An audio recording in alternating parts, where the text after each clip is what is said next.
Okay. My dimple slays. I have two dimples in the same space.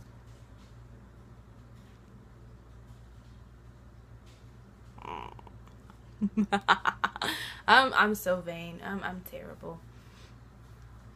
Terrible. Okay, so today I have another deck review that I'm really excited about. I'm really excited about this deck. I was trying to do an unboxing and it didn't work out.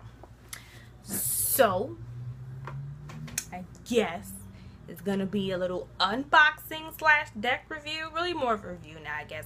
The deck has been out only for like a month now, and I'm such a big fan of this lady's work. She has a class right now that just started about working with her oracle decks, actually, and I'm not able to, unfortunately, not able to join them right now, but I definitely will be doing that next summer, or hopefully later in the year when she does them again. Let me stop blabbling. Here's the Faerytale Oracle. Faerytale Oracle, yay! An enchanted oracle of initiation, mystery, and destiny by Lucy Cavendish and our very beloved Jasmine Beckett Griffith. Man, so love this. Oh, look. Oh, oh, oh. I have them separated in the box by my favorite cards and not so favorites. This review might be a little long because I'm just obsessed with this deck. I love it so much. It's so pretty. It's so cute. It's so charming. So lovely.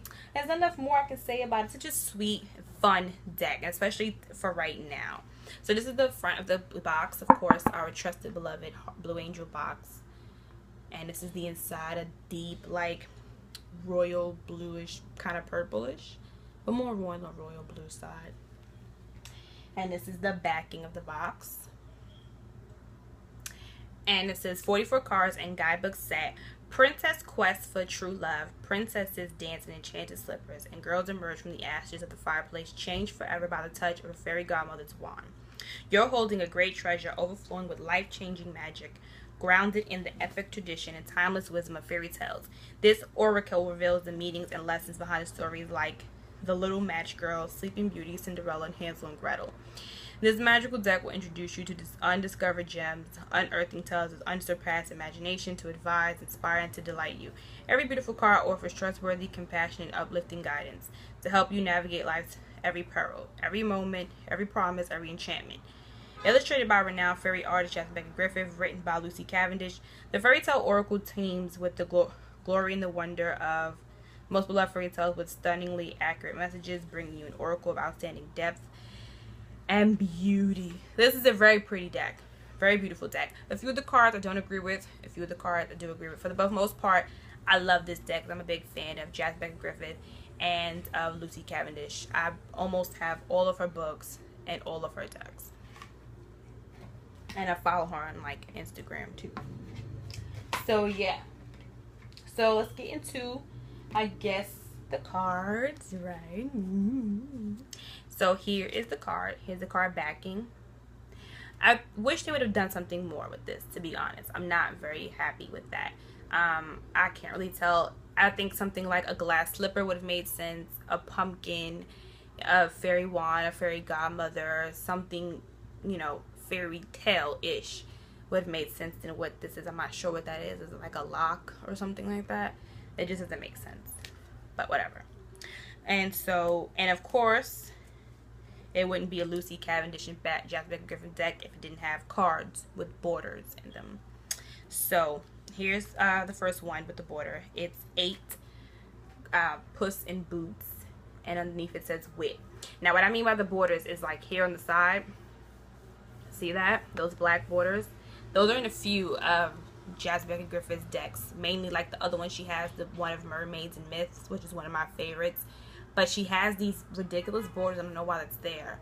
And then like the other two, Shadow and Light, and the Oracle Shadow and Light, and Oracle of the Familiars. it has these borders in like the Australian decks. I also have the Australian version, 2 of those. So here's the Faerytale Oracle. Let's stick on that. Here's Puss in Boots 8 Wit. And so next after that, of course, is number 1 is Snow White. It says purity, the keyword. Number 2, Rapunzel. Liberation, makes sense. Number 16, Rumpelstiltskin, secrets. Number 9, Cinderella, magic. And of course, in the back there is some mouses, and of course the infamous glass slipper and the pumpkin and a watch. Remember, Cinderella had to, you know, after 12 midnight strike, she goes back to looking like a ragamuffin. Number 3, The Princess and the Pea, sensitivity. So sweet. It's so cute. Number 7, The Little Mermaid, and it says sacrifice. And Little Mermaid did sacrifice. She sacrificed her voice to be with her man. Number 4, Hansel. It says survival, and of course they had to survive. Number 5, Gretel, ingenuity, and they had to be real clever and smart and savvy to deal with that witch that wanted to eat them alive. And number 10, Goldilocks, entitlement. And Goldilocks thought she was entitled because she walked up in the 3 bears' house and started eating their porridge, living up in their fridge, eating their food. Here's number 6, jealousy, the poison apple. Makes sense. I thought this card was pretty interesting. It's number card 30, the day boy and the night girl, and the keyword is balance. It shows phases of the moon. I like that. I'm learning more about the moon and moon spells and incorporating that into my daily life. And but I'm not a fan really of, I like the picture, but I don't like this black border around it. But I get it because they wanted to make a circle in the moon, maybe. That's why she looks like that. Let's see. I'm going to just go for like my favorite ones. 43, Fairy Ornament, The Sight. There's a coloring book that has this picture on it by Jasper Griffith that has that picture. 41, The Nixie of Mill Pond Memory. So cute, precious, and pretty. Beautiful. If I ever do an album cover, it's going to look something like this. 28, Fairies. The keyword is words. Because, of course, you can't have a fairy tale oracle without fairies. 27, The Light Princess, Ungrounded.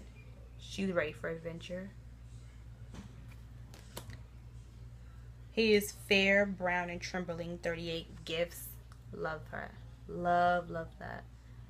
The silver lilac hair thing. 26, Snow White and Red Rose. Sister love. Love that. 23, What Came of Picking Flowers? Greed. And she looks pretty mad. 22, Sea Maiden Promises. Number 19, The Cover Box, The Little Match Girl, Choice. I can't remember or recall the story, the fairy tale of the Little Match Girl, but I'm going to look it up. 36, Snow Queen, Loyalty. So beautiful, so precious. 44, Water and Salt, Truth. Of course, because y'all know I love water. I love water. And water is so cleansing, and I like that a lot. The Wood Maiden, 39, Trust. There's a few animals in this deck too, which makes sense because fairy tales always have animals in them. 25, Brother and Sister Transformation. 15, The Goose Girl, Theft.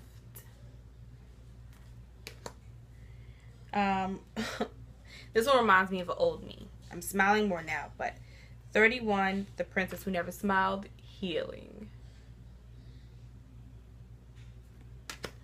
The Frog Prince, Intimacy.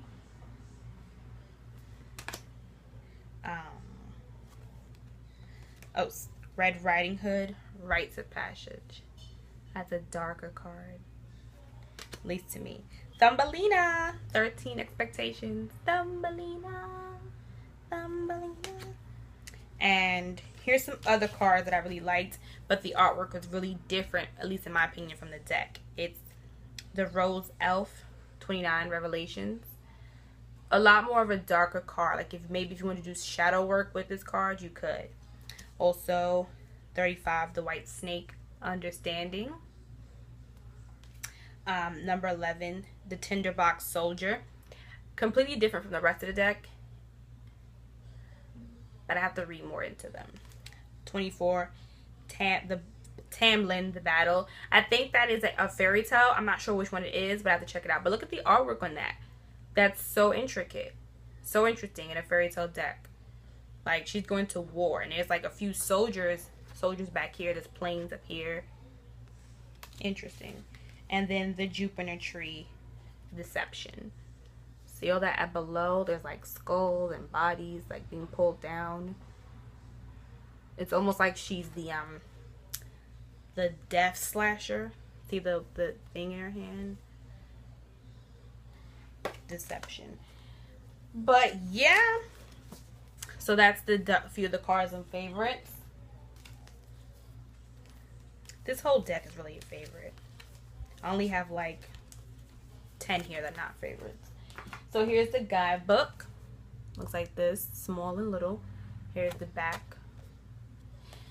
It says, "Welcome to a realm of peril enchantment where the cards you will shuffle, lay out and read, will share secrets truer than the truth because they are filled with the great and timeless wisdom of fairy tales. Every card you choose will urge you to understand what is truly taking place.